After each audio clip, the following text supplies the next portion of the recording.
Have you ever wondered how electricity works to power things you use every day? Well, here's the answers. All of these things you use every day, require electricity. So all the appliances in your home, like your refrigerator, your toaster, the light bulbs when you turn them on, your laptop, if you need to charge it, requires electricity, your beets, to make a birthday cake, you need electricity. All of these things require electricity. I don't think, personally, that we could really go a day without electricity in this modern time. But how does electricity work? So we know that when we plug something in or we turn on the switch, we know that we're closing the circuit, so we're allowing the electrons to pass through, which is electricity.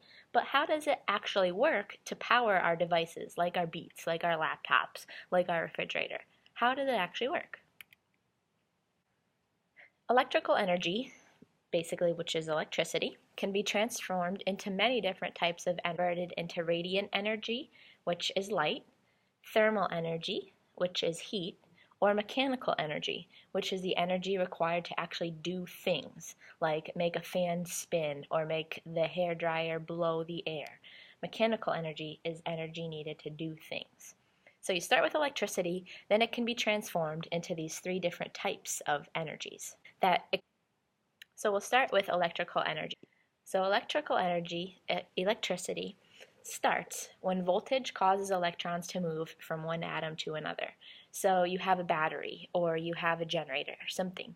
Whatever the voltage source is, it's causing the electrons to move. Once those electrons are starting to move, they bump into each other. Bumping into each other creates heat, thermal energy. And then the faster these electrons are bumping into each other, the more thermal energy they're creating. So if you start with the voltage source, the electrons are moving. They're moving quickly, which builds up heat. The faster they move, the more thermal energy they're making. Then that thermal energy can be transformed into radiant energy. Sorry, going all over the place here. So that thermal energy can then be transformed into radiant energy. So as they're bumping along, they're moving into each other, they're creating thermal energy. Some of the materials get hot enough to emit visible radiation, which is light. So some get moving so quickly that they actually give off light. And the hotter the material gets, the more radiation it emits. That's why some light bulbs are brighter than others. They have the ability to get hotter, therefore they can get brighter.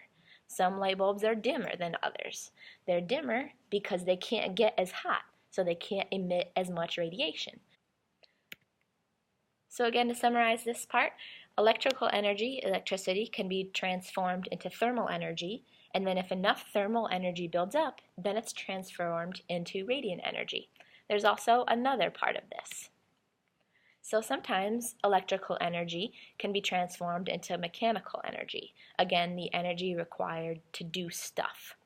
So first, it again starts with the same step, the voltage causing the electrons to move from one atom to another. Then the electrons travel through a conductor, usually a wire, and they arrive at the motor inside the whatever it is, the device. The electrical energy magnetizes the metal in the motor, which causes it to move. And this causing of motion is mechanical energy.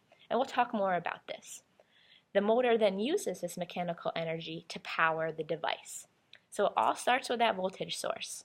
Then the electrons are traveling through a conductor, just like they do for anything.